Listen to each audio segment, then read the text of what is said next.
मध्य प्रदेश के 5 जिला अस्पतालों में बेड बढ़ाने और 810 नए पदों पर भर्ती के लिए डॉक्टर मोहन यादव की कैबिनेट ने मंजूरी दे दी है। साथ ही किसानों को सहकारी बैंकों के माध्यम से 0% ब्याज पर कर्ज देने की योजना को जारी रखने का फैसला भी लिया है। इसके साथ ही रीडेसिफिकेशन पॉलिसी में संशोधन को भी मंजूरी दी गई है, यानी अब जितनी जमीन दी जाएगी उसका 100% डेवलपमेंट किया जाएगा। कैबिनेट के फैसलों की जानकारी देते हुए डिप्टी सीएम और लोक स्वास्थ्य एवं चिकित्सा शिक्षा विभाग के मंत्री राजेंद्र शुक्ल ने बताया कि कैबिनेट ने 5 जिलों टीकमगढ़, नीमच, सिंगरौली, श्योपुर और डिंडोरी के जिला अस्पतालों में बेड बढ़ाने को मंजूरी दी है। इसके लिए कैबिनेट ने मेडिकल स्टाफ के लिए 810 नए पद सृजन करने का फैसला लिया है। बल्कि किसानों की लागत मूल्य कम हो, इसके लिए 0% ब्याज पर ऋण भी दिया जा रहा है। उसी कड़ी में आज उस योजना को निरंतर बनाए जाने का निर्णय लिया गया है, जिसके तहत 3 लाख रुपए तक का लोन दिया जाता है। वर्तमान वर्ष में 23,000 करोड़ रुपए वितरण का लक्ष्य रखा गया है और 0% ब्याज पर ऋण देना जारी रहेगा।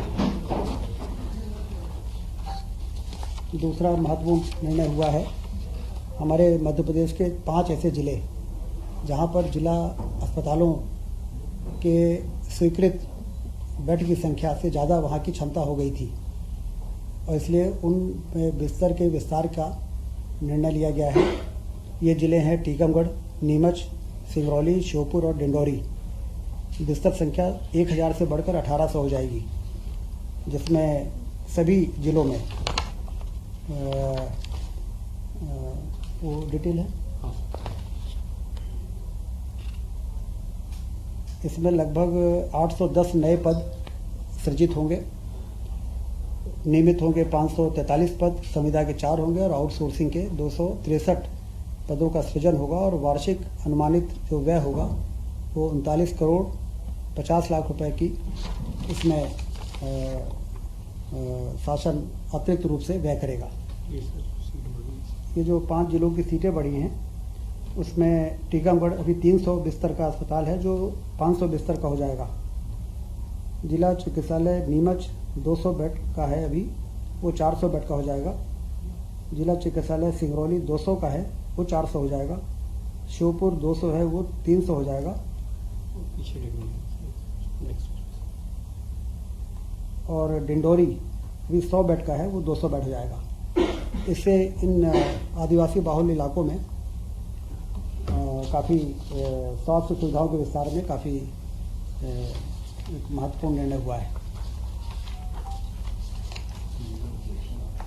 सतत विकास लक्ष्य सस्टेनेबल डेवलपमेंट गोल जो तय हुए हैं, उसमें जैसा कि हम सब जानते हैं कि संयुक्त राष्ट्र द्वारा निर्धारित जो लक्ष्य हैं उसके प्राप्ति के लिए सभी को 2030 तक इन लक्ष्यों को प्राप्त करने में मध्य प्रदेश अग्रणी राज्य रहे।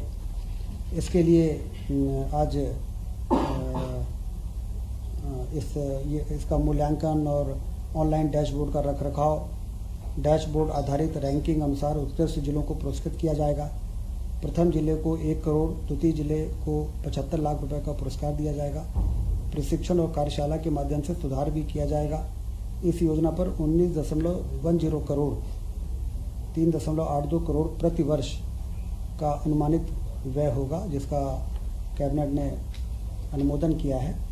और जैसा कि आप जानते हैं, हम सब जानते हैं कि शिक्षा, स्वास्थ्य, रोजगार, स्वच्छ ऊर्जा, लैंगिक समानता और सतत वृद्धि, ये वो लक्ष्य हैं जिनके प्राप्ति के लिए सभी राज्य इस पर काम कर रहे हैं और मध्य प्रदेश में बेहतर राज्य के रूप में उभर कर सामने आए।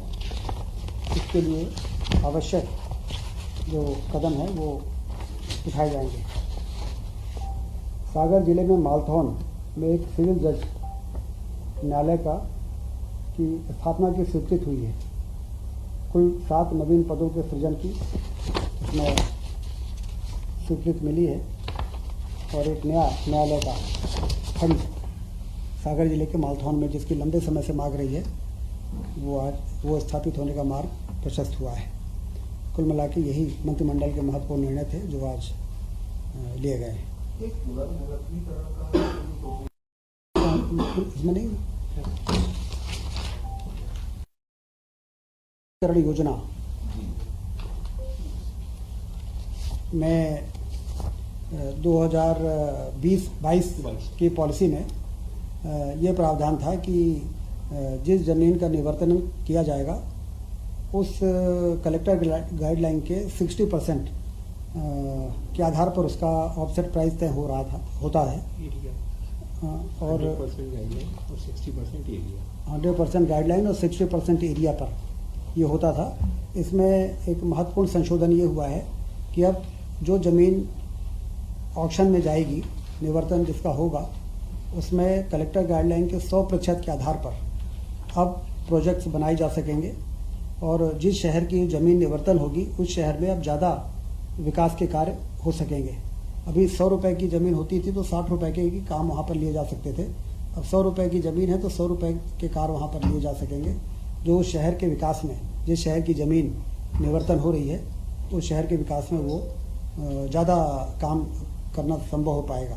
तो कुल मिला के ये जो रीडेंसिफिकेशन की पॉलिसी में ये जो संशोधन की आवश्यकता थी उसको आज मंत्रि परिषद ने उस पर मोहर लगाई है।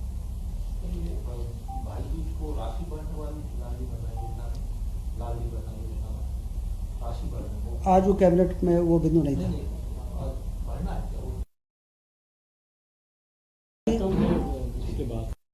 एमएस टीवी के लिए हेमंत माली की रिपोर्ट।